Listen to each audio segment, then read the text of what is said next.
Hey Mixers, welcome back to another NFL video. Today we're going to do part 2 of our player props segment for week 1. So we've already given out a ton of player props for week 1. We've already given out game totals, spreads, money lines for week 1, and we've also given out a lot of season-long bets for week 1. So if you missed any of those videos, go ahead and go check them out. Today I have 10 more player props for you to consider for week 1. Remember, it is week 1. So a lot of people like to bet light on week 1. I'm kind of the opposite. I like to swing big on week 1 because Vegas, we have the edge over them. We don't know what these players are going to do. We don't know what their roles in the teams are going to be. So we have an edge over Vegas because they don't have any of that information either. So we're taking like gut calls, and maybe our gut calls are going to be better than the Vegas line. So let's jump into that. First, I wanted to show you our best bets for week 1. These are the spreads, totals, and money lines best bets for week 1. We will do another video when the games get closer for that with any changes, updates, or added plays. But these have been put in and they will count as official best bets. These are the touchdown calls so far for week 1. We will have probably 2 or 3 more that I will add. I do like to bet light on the touchdown calls because they are very boom bust. They're hard to hit. It's tough to be profitable in the touchdown market, but it is fun. So I will have a couple of more of those for you, but let's jump into player props. Here are the player props that I've already given out to you in previous videos. If they're in green, that means that you can still get this number, or you might even be able to get a lower number than what I got. The yellow means that the number might still be available, but it is starting to move up. The red, these numbers are no longer available.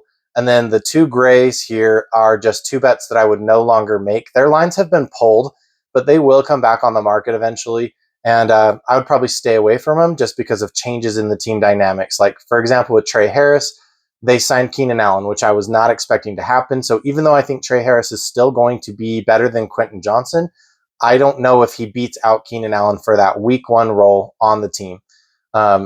So I don't like that bet as much now that they signed Keenan Allen. And obviously, Brian Robinson Jr. was traded today. He's going to end up on the 49ers, where I doubt he goes over 55.5 rushing yards. It could happen, but it's very unlikely. So in that case, by betting the early line kind of bit us there. So jumping into the 10 new bets that I have for you today. The first one here is going to be Matthew Golden over 4.5 Q1 receiving yards. So Jaden Reed is hurt, probably not going to be ready for week 1. Christian Watson hurt, will not be ready for week 1. Dontavian Wicks, not practicing, may not be ready for week 1. Savion Williams, not practicing, may not be ready for week 1. So Matthew Golden and Tucker Kraft are basically going to be the passing threat for this team in week 1 against the Lions. And in the 2 games last year against the Lions, the Green Bay Packers had 2 100-plus yard receivers. This could be Matthew Golden this year. All I want to count on is his receptions are like his Q1 receptions are set at 1. Like, will he get 1? And it's heavily juiced to go over on that. So if he gets that 1 reception that he is favored to get, I think it can be for at least 5 yards here. You could also just bet on his full game receiving yards line, 44.5, or his full game receptions line at 3.5. I think both of those are fantastic as well. I'm just choosing to go at this angle. I may bet on some of those others as well, but this will be the best bet. The next one here is going to be TJ Hockenson. He is our thumbnail, over 41.5 receiving yards. He has easily cleared this line in 5 out of the last 6 head-to-head games since he's been on the Vikings against the Bears.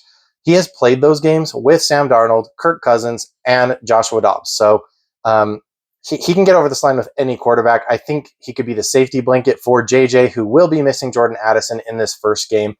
Jalen Nailor's also not fully healthy, but I think he will be playing, so I don't think I have to worry about that. But I think that TJ Hockenson could be a real threat to be one of the top tight end scorers in week 1, along with George Kittle. I think those two have a good chance to probably score a touchdown and to get 50, 60, 70 plus yards here. So yeah, I love this one, and that is why it is our thumbnail. Next one here is going to be Gino Smith over 215.5 passing yards. This offense is being kind of underrated. I know they don't have a defense. That's not the point. If the Patriots can score on the Raiders, that's even better because then Geno Smith's going to have to throw. So yes, he's going to be handing off the ball to Ashton Genty, but he's also going to be able to throw. And he did go over this line with 327 passing yards against the New England Patriots last year. Obviously, he was on a different team, the Seahawks, but if he can throw for 300 plus yards against this team just last year, I think he can throw for at least 216 yards again here. The next one here is going to be Joe Flacco, over 217.5 passing yards. I think this line is completely disrespectful. 2 years ago, when Joe Flacco was on the Browns, you might have already wiped it from your memories when they made that playoff run.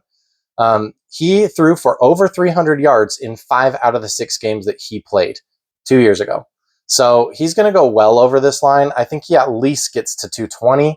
But I think this could be a ladder candidate if you wanted to bet him over 250 and then over 275. I would need to see those odds. They're not out yet, but this is on my short list of ladder candidates for week 1. Next one here is going to be DeAndre Swift, over 8.5 receiving yards. He was over this line in 12 out of 17 games last year. That's 71%.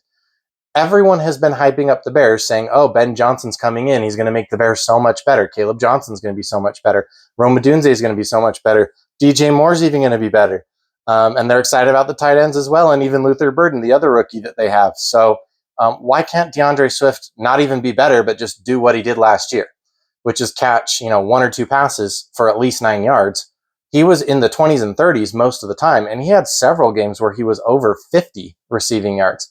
I think that if Caleb finds himself in trouble, he's going to pass it to that safety blanket, running back that he's been passing to last year. And I think DeAndre Swift easily gets this. So this could be a ladder candidate as well. I would probably take this as high as like 19.5, assuming I get a good payout for that. The next one is going to be Rasheed Shahid, over 32.5 receiving yards. We've already bet him to get a touchdown week 1. If he gets a touchdown week 1, he's probably going to have at least 32.5 receiving yards. He's over in 4 out of the 6 games that he played last year, which is 67%. And he's over in 6 of 15 games in 2023, 2 years ago, which is 53%. So he's been improving year over year. I know that the Saints are not going to be good. I know that the Saints quarterbacks are not going to be good. But Rasheed Shahid can surely catch like 2 passes here. I think he could even do this on 1 because he is a speedster. He runs down the field. He catches those long throws. And I'm not so certain that he doesn't outplay Chris Olave this year season long. So I think he could become, a big part of this Saints offense. That's going to be a horrible offense. But that means they're going to be playing from behind. They're going to be throwing a lot. And Rasheed Shahid is faster than most of those guys on the field. So I really like this one. Also, if you look at the catches and the targets from last year, he was not catching his passes, and it wasn't his fault. So a lot of these were not catchable balls at all. So 1 for 7, 4 for 9, 8 for 11. So you're telling me he's getting 5 to 10 targets a game. He's probably coming away with 2 or 3 balls for at least 32.5 receiving yards, in my opinion. Next one here is going to be Brock Purdy, over 235.5 passing yards. This is too low for him. Brock Purdy should always be right around the 245, 250, 260 range, in my opinion. He's over in 10 of 17 games last season, 59%. And he's over in 5 of 6 away games last season, 83%, including his away game against Seattle. So I know that's a great question. Who is he going to throw the ball to? I don't know. I don't know who he's going to throw the ball to. Probably Christian McCaffrey for a 70-yard touchdown. There's half his yardage right there. Well, a third of his yardage. But he's going to be thrown to Kittle. He's going to be thrown to Ricky Pearsall. This is a system, right? Everyone knocks Brock Purdy for being a system quarterback. Well, yeah, he is a system quarterback. So this is a system. So they're going to put guys in those places, and Brock Purdy's going to be able to throw it to them for at least this much. And if they are losing the game, which I don't think they will, but the spread says that it's going to be a close matchup. If that is the case, he's going to be throwing, and he's going to soar well over this line. Next one here is going to be Rashad White, over 37.5 combo yards, rushing and receiving yards. This line is disrespectful. He was over in 11 of 16 games last year, which was 69%. He was over in 5 of the last 6 matchups with the Falcons, who they're playing in week 1, which should be a very high-scoring game, as it usually is. I think he can get this just on receiving alone, or even just on rushing alone. It obviously depends on his role. So we know that Bucky Irving has taken over that backfield, but Rashad White is still going to get 4 to 5 carries a game. So that's 10 to 12 yards right there. And then he's probably going to catch 2 or 3 passes a game for like 20, 30 yards. So yeah, I love this line. They've actually pulled it. So I went to look at this and they pulled this line off, but it will come back on. So keep your eye out for it. If it comes back on around 45.5, I would maybe stay away from it. But 37.5, I think that's great value. Next, we have JaVante Williams over 27.5 rushing yards. A lot of you are not going to like this one. That's fine. Just stay away from it. Either JaVante Williams is the RB1 on this team or he's not. So that is the bet that we're making. I'm betting that he is. Obviously, there's still time for them to bring someone else in. I don't know who exactly they would bring in. But I think JaVante Williams will be the RB1 on this team. And the RB1 on this team is going to have at least 28 rushing yards, probably closer to 40, 45, in my opinion, at the very least. And then our last one here is just a lean. If you're new to my channel, what I mean by a lean is that I might or might not bet it. I have already bet this one, but sometimes when I give out leans, I might or might not bet it. It's just something I'm looking at. I like it, but there's a lot of risk. So quarterback rushing stats are just inherently risky anyways. And CJ Stroud is like a sneaky rusher. Like, he does rush a significant amount. He did rush. He's over this line in 11 of 19 games last year, including the postseason. So that's 58%. And most of those games were against playoff teams. So when he's losing to a playoff team, he's going to run to try to make the plays that he needs to make to win the game. Whether he can win the game or not, it doesn't matter. He's going to try. And so I think he runs for a first down here at least once. And that gets us over 9.5. By the way, he had at least one rush in every single game last year except for one.